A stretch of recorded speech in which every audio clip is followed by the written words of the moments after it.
Hello,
Saints fans. Welcome back for next edition of Let's Talk Saints. Scott Fields is back with us today. We're going to finish up our second go around of covering on the defensive side, the secondary.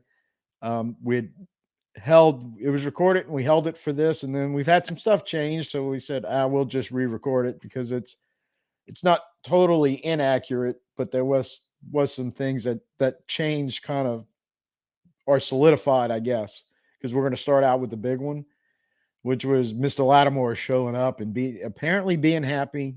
Fences have been mended, everything smooths out, and with him there, like we were just talking about right before we started recording, that cornerback room is now that top four is really good. You've got a really good cornerback room. You have a room that's probably the best on your defense.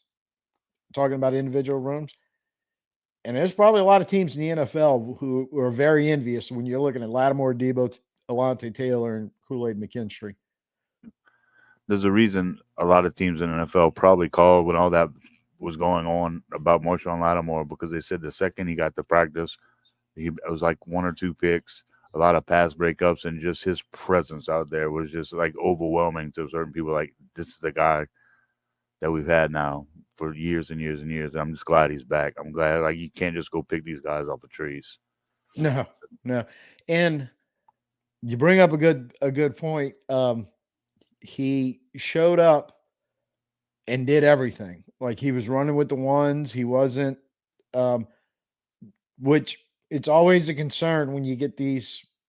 I don't want to bring up any past Saints in the last few years, but there's always concerns when you wind up in this situation when the guy shows up at training camp or OTAs or whatever, when he finally gets there and he's barely participating and not doing much. He's only in the meetings and all, and you're kind of thinking, yeah, that's not a good sign. But apparently Lattimore showed up ready to do everything that they needed him to do those 3 days. So that was a great sign. Yep. He hit the ground running. That's what all of us need, especially. Yeah. He's got some young guys in that room that could learn a lot from him.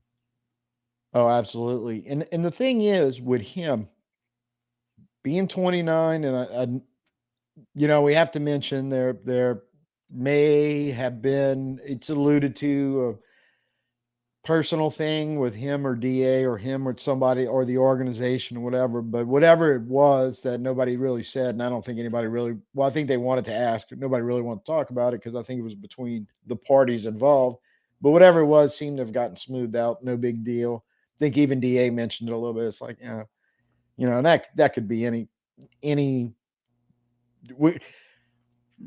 when a relationship gets a little contentious, sometimes the smallest thing has the possibility to become a very big thing, and you just kind of get it squashed and moved on early, and that's the best thing that can happen. So,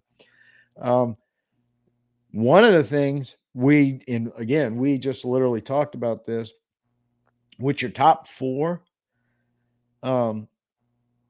corners all ready to go. And we're going to talk about Alontae Taylor in just a second, but which top four are ready to go?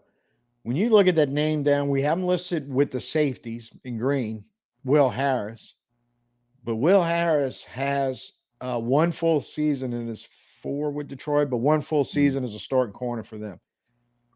So now you got and we're going to talk about hybrid players a little later on also, but now you kind of got this hybrid player sitting back there that's probably going to be a safety. But well, look, if in a pinch, we know this guy can flip over and play our corner spot if we really, really need it. And you um, can't put a lot of lock, stock, and barrel on it because was he a jack of all trades, master of none with Detroit, or was he just a guy that he was so valuable because he could play every spot in the defensive backfield, and he may not have been elite at any one, but he was good enough that hey, we're going to keep him on the field because we need him to fill in here, or find a spot there, or get some snaps here. So kind of hoping it's the latter, and that's where we're getting from him. That guy that's going to, as you talked about last week, when he shows up to take somebody's spot on the in the secondary, and if it's only for 20 snaps, you got to be that guy. Yep. Yeah, And we're talking about Will Harris, him as possibly your fifth person with the cornerback group. Them guys at the bottom, them undrafted free agents, to quote, I think Dennis Allen, they're gonna have to show me something. So absolutely. any of those guys are gonna have to show me something because he almost makes your solid room. I mean, then you're almost theoretically five deep, which is a Yeah. very good place to be. I think his exact comment was they have to do something to make us notice them, Yep. and that's true.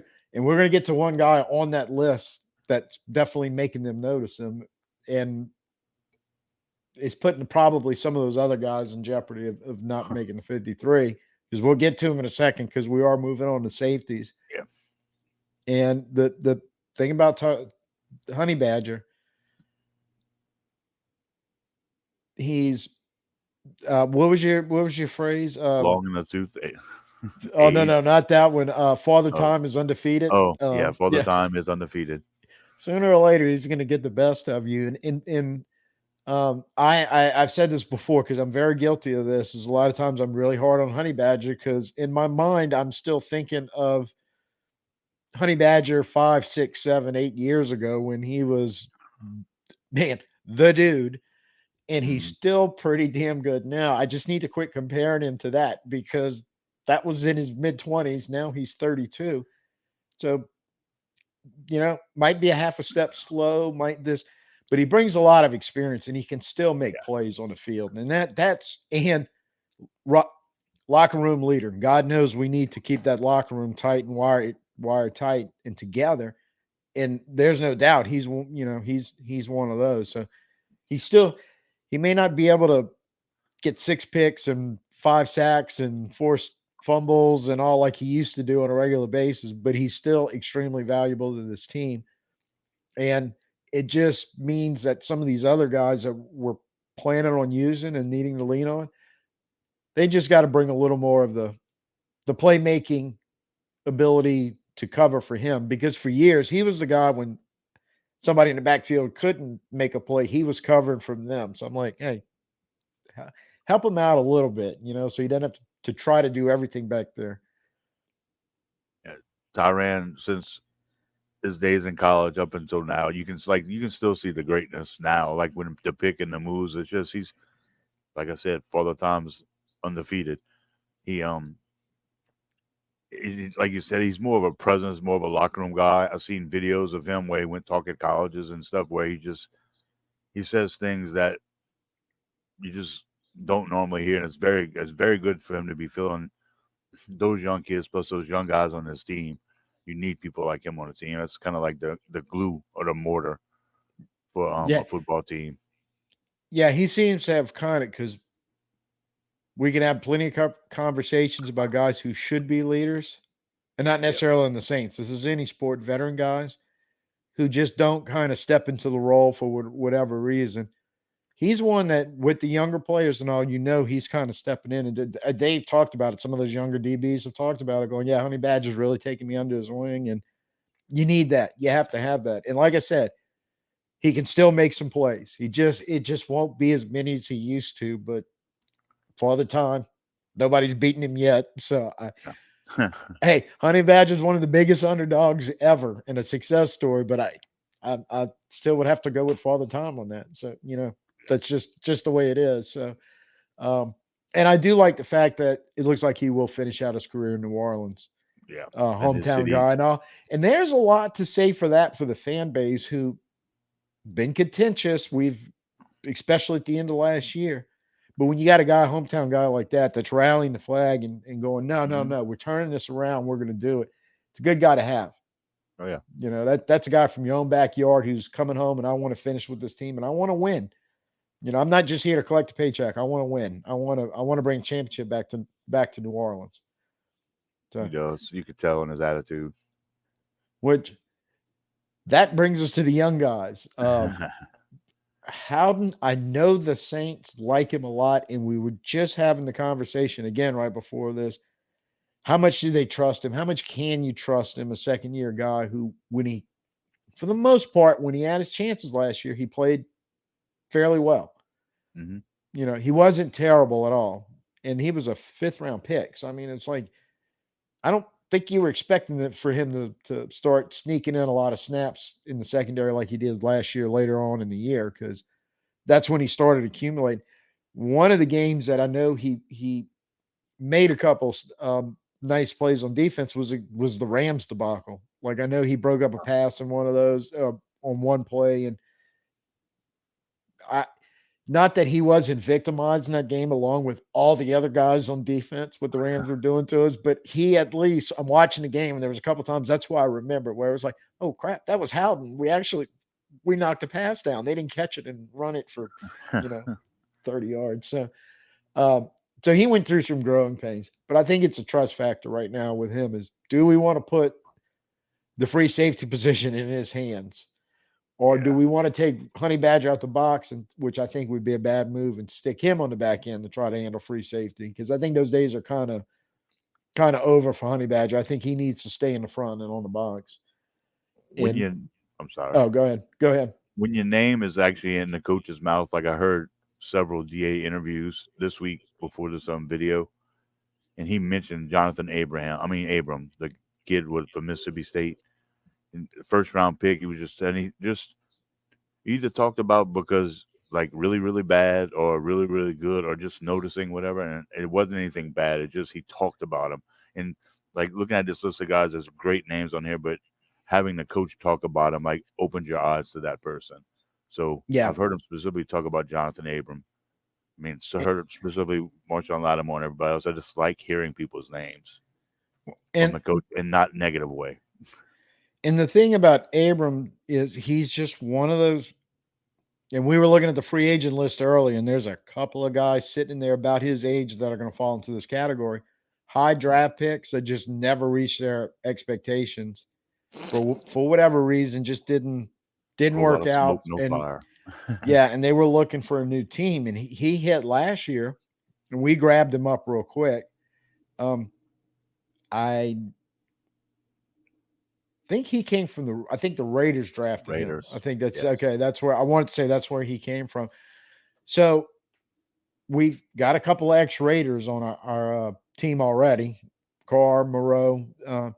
So I mean, a little familiarness there too. So I mean, Moreau or Carr might have picked up and said, "Look, man, this kid got a bad shake with the Mhm. Raiders. He's better than They could put it the proverbial good word for him a little bit if necessary, but I think it was the way he was scooped up pretty quick by the Saints that they had an eye on him.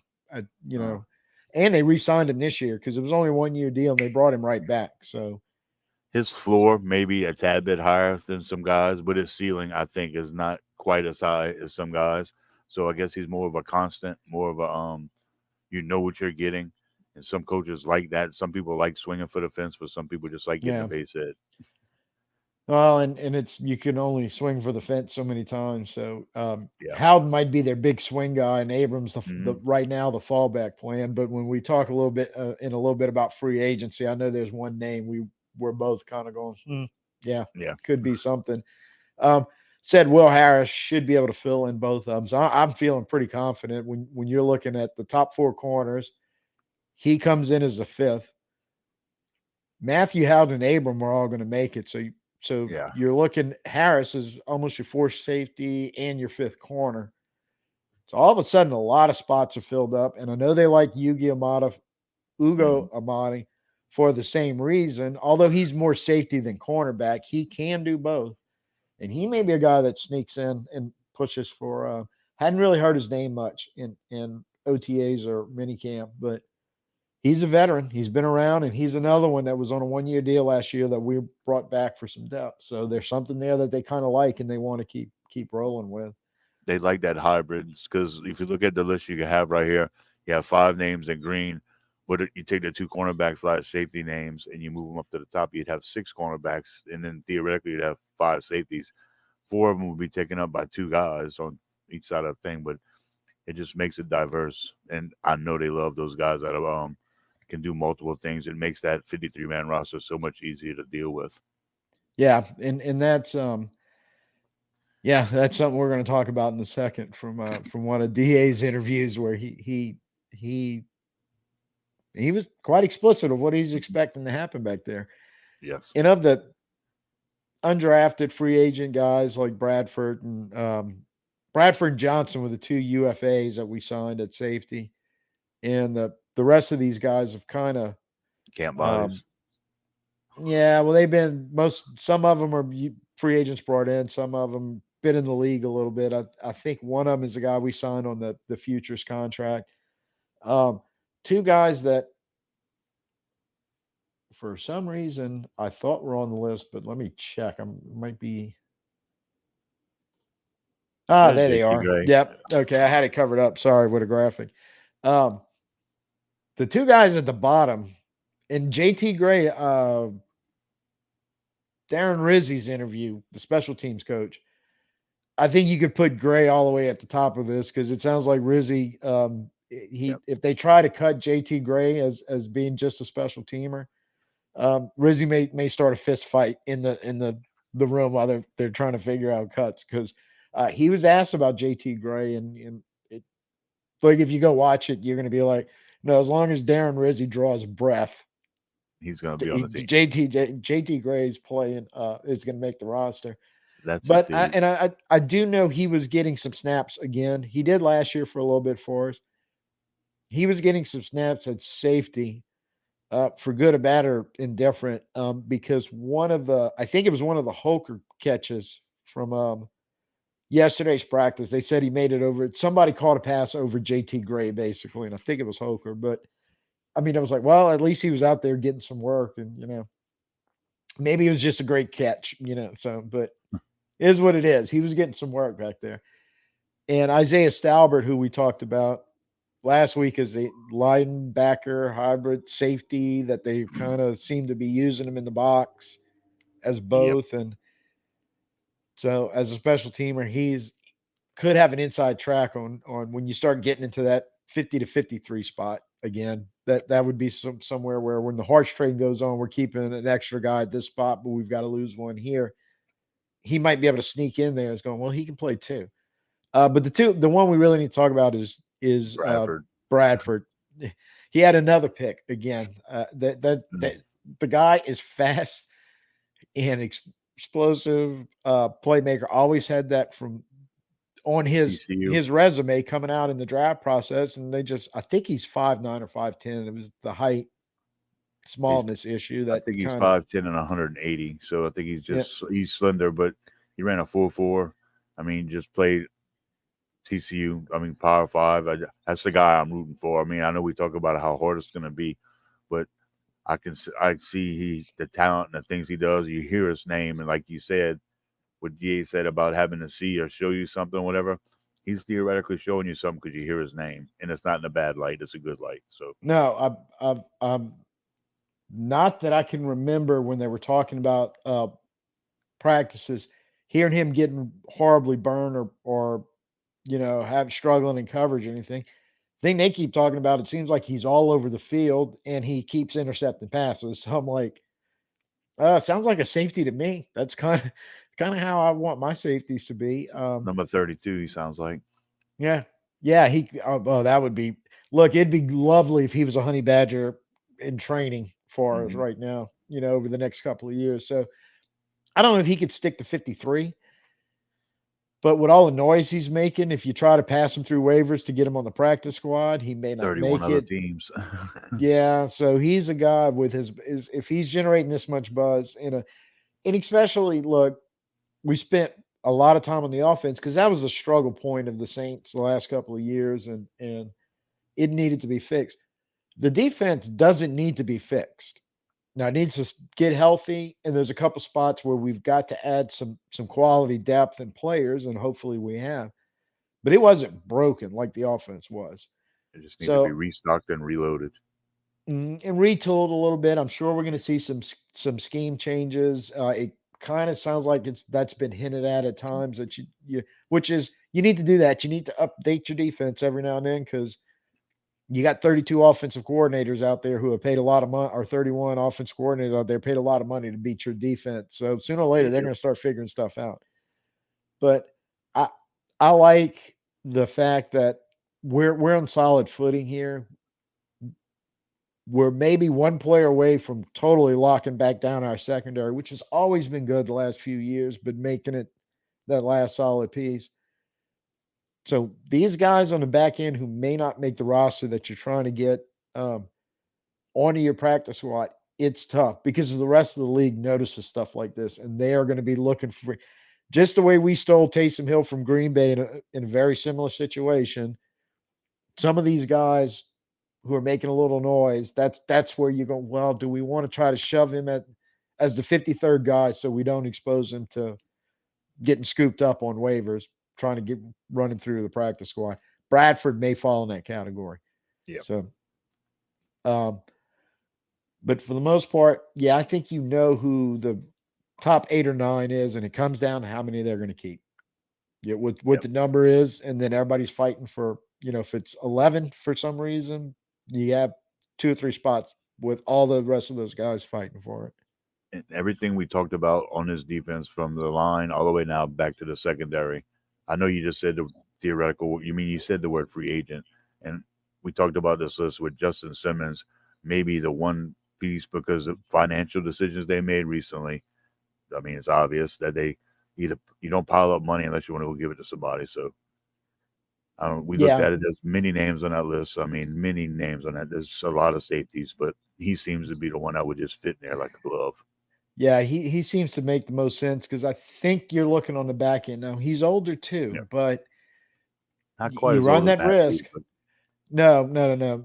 But you run the risk. But if you wanted to try to get a little young, and actually, I think it's Will Harris was one of the yeah, better names on the free agent list that's actually younger and doesn't have an injury history. God, I hate saying that. Knock on wood, but he doesn't. So yeah, we have he was already targeted and signed. So I think that's kind of if they're going to do it, I do feel like it'll be the splash guy, and it makes more sense to get the one of the best free safeties out there mm, right now that you can get in Simmons, and he's younger than some of the other guys. He's not quite as old as some of the other guys on that list that are like, that's the reason he's at the top of the list. yeah, But the other thing is the last few safeties for the last 5 to 10 years that we've signed have like left a sour taste in people's mouths yeah, between oh Marcus yeah, May and who was the guy beforehand that we signed? oh it goes all the way back to Jarius Bird Yeah, and yeah, Jairusburg. That was the name I was thinking of. So that's, I mean, I say this, and it's like the second we get somebody, it's like it's going to be the curse of the safety for the Saints. It's going to come back to haunt us or whatnot. But I don't know. I was thinking about that when we were I talking about him.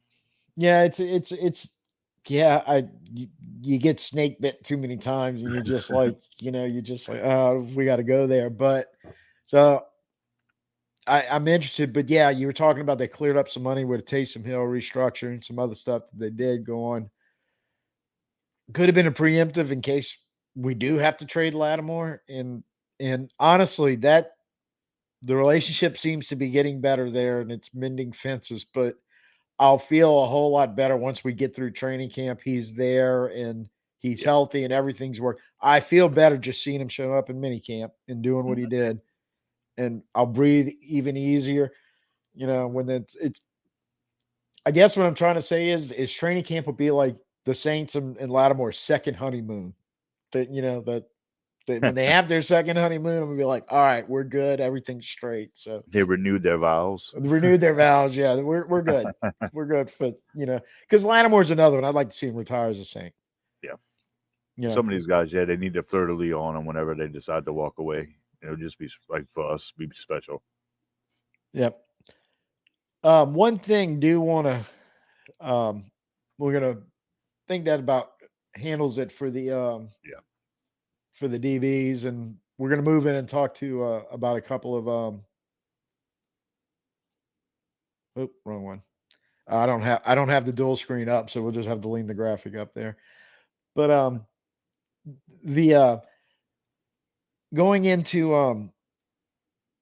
to what we're going to start talking about in the mini camps. One thing that ties right back into this, because the big story we're going to have to wait just so we can clear this little bit up is Da talking about how, because he was asked a question point blank about, well, who's going to play the outside, who's going to play the inside, Yeah. and his basic comment was, I expect those guys to be able to at some point be able to play anywhere on the corner, whether it's in the inside at slot corner, or I think he said corner safety, or play on the outside or whatever. We think all of our guys can play multiple spots through that corner rotation. Which, when you and I heard that, the first thing you pick up the phone call and you called me, and it was like, it's almost like being introduced to this Frisco style offense and seeing the offense move guys around. Well, whoa, they've got the wide receiver lined up in the backfield and the fullbacks split out as a wide receiver and running plays off of that.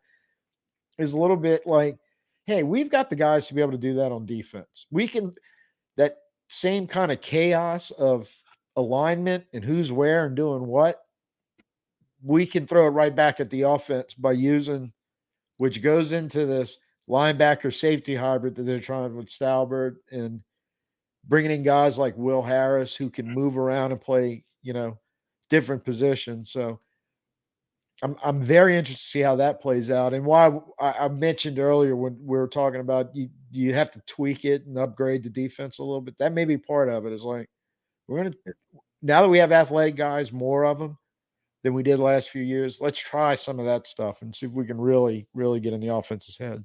It's like the offensive line especially becomes interchangeable with these rules, with this new system. Same thing with the defense. Like it's almost like your X, your Y, and your Z cornerback. Instead of one guy learning the X, one guy, they all have to learn it. You make them all, Yeah, and it just makes you deeper, just like that CB backslash S, where it's cornerback safety or linebacker safety. It's it makes the 53 a lot easier when you have multiple people that can play multiple positions. It makes you deeper. It makes you more of a threat. It makes hard for other teams to study you because they have to do that extra studying. Everybody knows about when you're talking about possibly playing a backup quarterback. Everybody's like, "Oh my God, we got to do two systems yeah, for this game." So it's a whole lot goes into that. But my word of the day for this part is interchangeability. yeah, Guys that can just go wherever. Like you're a cornerback, you play all cornerback rules. yeah. And I think part of it is too is where they can, um, with all the crazy motions Mm. that they're doing now on offense, um, they're almost forcing guys to have to be interchangeable, because you line up and then they do some crazy motion, and well, yeah, you want Lattimore to play on the outside, but because of the motion, he's actually got to move inside. And I I'm Slot. not saying that they're that's part of it, but it seems to me logically what he's talking about, that would be, well, that's one of the ways we can combat that. Doesn't Mm. matter which one of you we call the slot corner and the outside corner. What matters, y'all can do both. So when that guy goes in motion, the formation changes. Instead of having to change our complete defense, you're playing two positions. Just realize that now you're the slot corner and you're the outside corner, or Will Harris might be in the game as a safety and go, hey, you may have to roll outside and play the outside zone corner in a deep third or whatever they're trying to do defensively. So I think in a way, I think you're kind of on to something there. So now as an offense, if you can do that, You're going, well, it's a lot harder to scheme up and do all that stuff because they don't. It's to the point where the defense doesn't care that you're going to do all that eye candy stuff. Exactly. I think that's what the real is. You do it all you want. We don't care. We can now adjust with the personnel on the field, being able to do different roles to be able to not freak out and leave guys wide open like we were doing last year. And this is where it pays to have good guys or great guys wearing your headsets. And I know we talk about all these coaches, but in order to do this kind of stuff on a defense, you need what's called buy-in.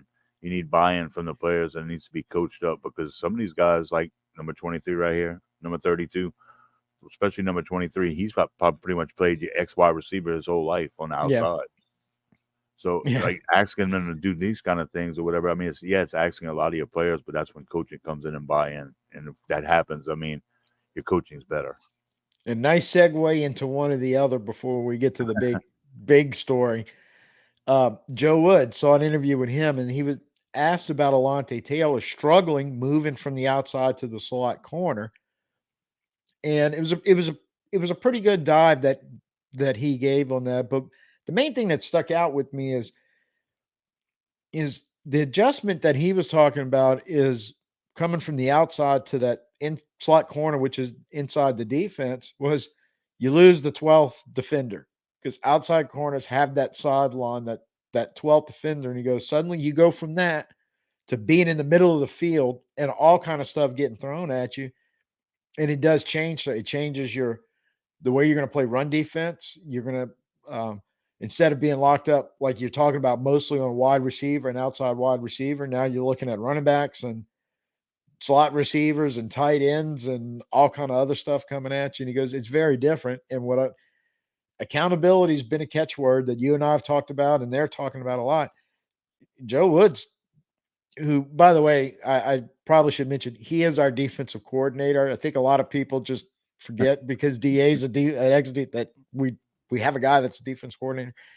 But Joe Woods is like, and part of that's on me because I didn't have him prepared last season for that adjustment walking in. So it was almost like, I mean, he was just kind of taking the heat going, I put him in a bad position before we even kicked off the first ball of the first game trying, and I think it was kind of makes sense because we could see him. We knew how well he played on the outside the year before.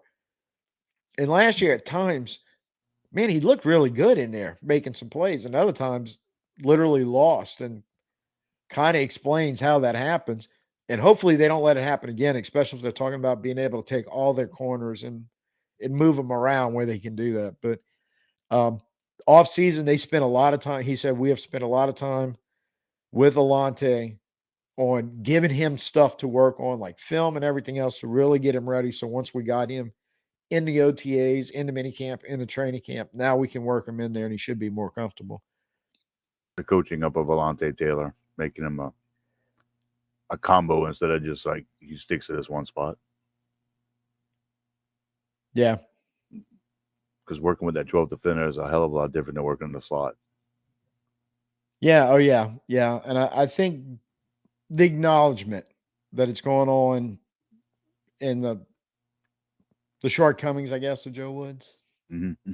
and admitting to him, go, okay, we're going to fix that. We're going to realize now how hard, because I think basically what he was saying was, outside corner, inside corner, there's an adjustment, but he can handle it. What they didn't do was teach him how to handle it. And now this offseason, they're teaching him how to handle it. So he should be in a position to go, okay, I got this. I think he's kind of roundabout way where he was going with all that. Yeah. You got anything to add on that one, or you Nah, good? I'm fine. They're good.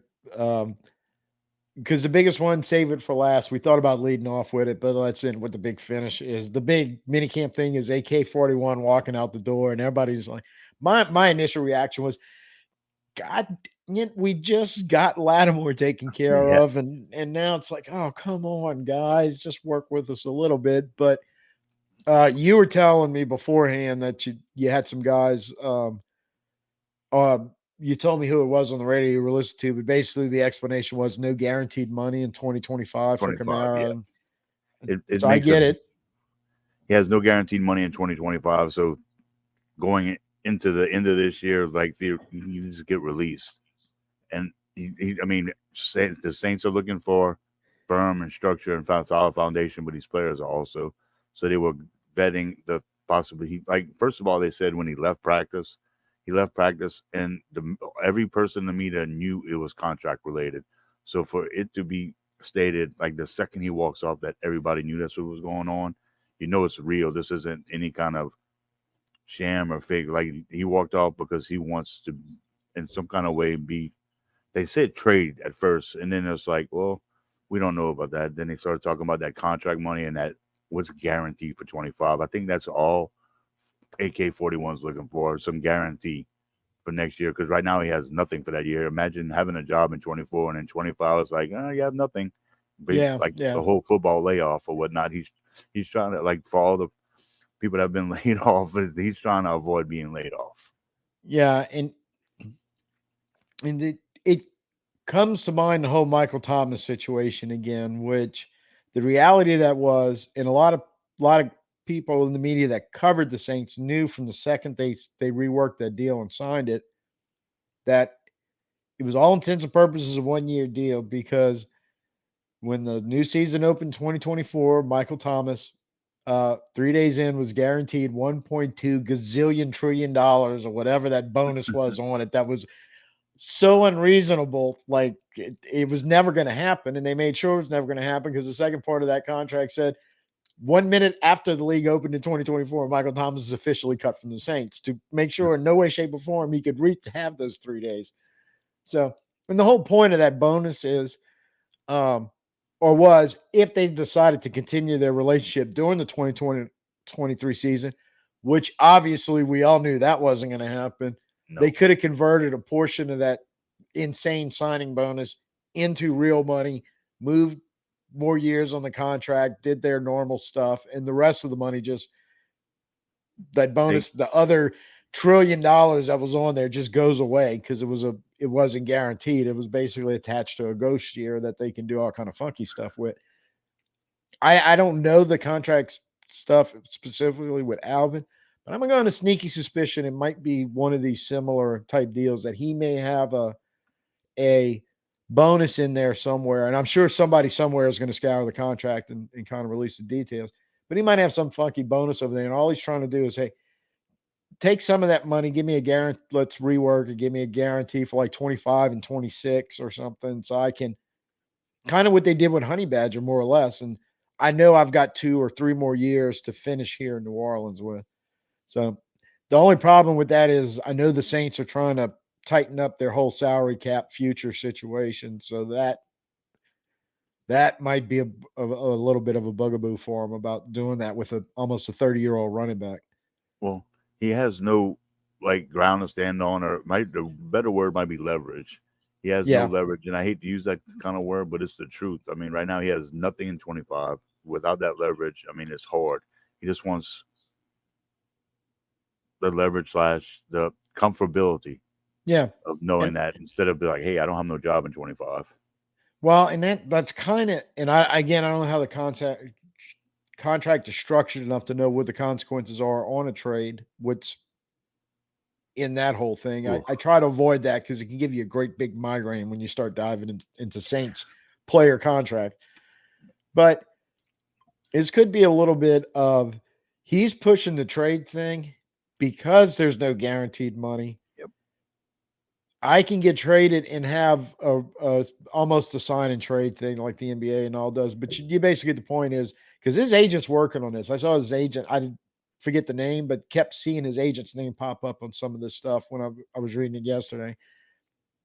You know, that whole, if we can get him traded to, I don't know, pick a Kansas team, City, Kansas Buffalo. City, yeah, whatever. We've got a deal in principle already kind of figured out, and he gets what he wants is that guaranteed money, which gives him job security for a couple of years. So I really do get both sides of this. Yep. This And, one, I understand completely where both sides are coming from. So hopefully, this is one of those deals where it's not as contentious as they're trying to make it sound, mm-mm. and this is just something that's going to happen. And I do know the last time he got a rework on his contract, I think was 2020. It's been like 3 or 4 years. Yeah, it's been. Yeah, they talked about that. How long it's been. Yeah, it's been a while, which is also extremely weird for Saints players. So they might be able to just hammer this out a little bit, and the 12 million freed up maybe as much about trying to give Yeah. something to him and handle him as it is looking to maybe sign a Justin Simmons. In a perfect world, that 12 million can do both, I think. But I don't know about that. But I so I don't know how big this is. In I think you just said a little while ago it sounded orchestrated, and it kind of did because it happened like at the last very end Hmm. of he skipped OTAs. He came in. They kept saying how good he looked, picking up the offense, and he was in shape and everything. All the way up until the point, nothing bad to say about Alvin until he walked out the building, sending the Hmm. signal. And we got a little contract problem here. So I don't know how severe it is, but hopefully, like I said, both sides know why the other one's doing what they're doing, and they can kind of reach some type of agreement that's going to be good for the organization. And hey, let's be honest, Alvin deserves this. This is Yeah. one of those where he's put his mileage in for the Saints, and he's had to endure some BS the last couple of years in that offense that really has tanked. In I don't want to say tanked his career, but it took a lot of the shine off of it, and most of it was not his fault. It really wasn't. Speaking of leverage, we've talked at nauseum sometimes about this offense. We've offense, offense, offense. One thing about this offense, a lot of people think it's tailor made for his style. Yes. And that's why that's the only little bit of leverage I think he has in this. It's like, dude, I'm your guy for this offense. Let's make this work. And I Uh, hope both of them will sit down at the table and make it happen because of that. see Christian McCaffrey and what he Yes. did going from Carolina to Frisco in this offense. Alvin can do everything Christian can do. He can run Hmm. inside. He can bounce outside. He can cut back. He can run one cut and go. He can catch. He can catch anywhere on the field. And like McCaffrey, he can catch. He can catch as good as probably 40% of the wide receivers in the NFL. He can No, house there's it from there's no. anywhere. Yeah. Oh yeah, and the ability if you give him enough space, he's gone, and there's just nothing you can do about it. So yeah, I mean I get it, and you're right. That is a hell of a lot of leverage because there's other running backs in the league that are similar. Some of them some up and coming guys that we've seen over the last year or two, Hmm. but it's a very short list that can do all of what these guys can do. It's an extremely short list. And now everybody's recognizing the fact that one of the guys who this has to play into it a little bit just signed a big running back deal in Christian McCaffrey with Frisco a couple of days ago. Going, yeah, that's how running backs earn the big money is getting a skill set like they have, which is basically they're basically 5 tool running backs, Hmm. and then winding up with an offense that knows how to use each and every one of those tools to put up big numbers. So he Yep. he does have some leverage in that because you're not going to find McCaffrey or a Kamara on a tree somewhere. They're about as rare as a freaking franchise quarterback. Okay, everybody wants one, but they're not easy to find. So that does give him some leverage over this. So thank you everyone for joining us today. Thank you, Scott, for being able to hang out and have a pretty good discussion on the secondary cornerback, Lattimore coming back. And I think we've kind of thrown it out there that with Lattimore in that cornerback room right now, as when you look at the top five, assuming Harris is the fifth, and not counting maybe one of the young bucks coming up and making a push. I think I want to make the bold statement we may have the best cornerback room in the NFL. It's a strong room. It's a strong, strong room. So if you agree out there, go ahead and give us a hit on that like button, the big thumb down there, and say, hey, yeah, we agree. We're gonna roll in with this offense and this defense with some question marks, but a happy and healthy Lattimore makes our cornerback room and makes that defense really, really good and the best cornerback room in the NFL. So Agreed. agreed. Big big agree, because I think it's very important that we do have a great cornerback room right now. Um, so without much further ado, again, thank you, Scott. Know you had to squeeze in this morning, and to let everybody know, a squeeze in right now because the editor messed up a little bit on the last closing, so we're doing a reshoot right now. But so I had to call him up and uh, get him on the screen again. So really do appreciate you No, it's for no for problem. being able to come back. So till next time, I'm Tim. That's Scott. Peace out.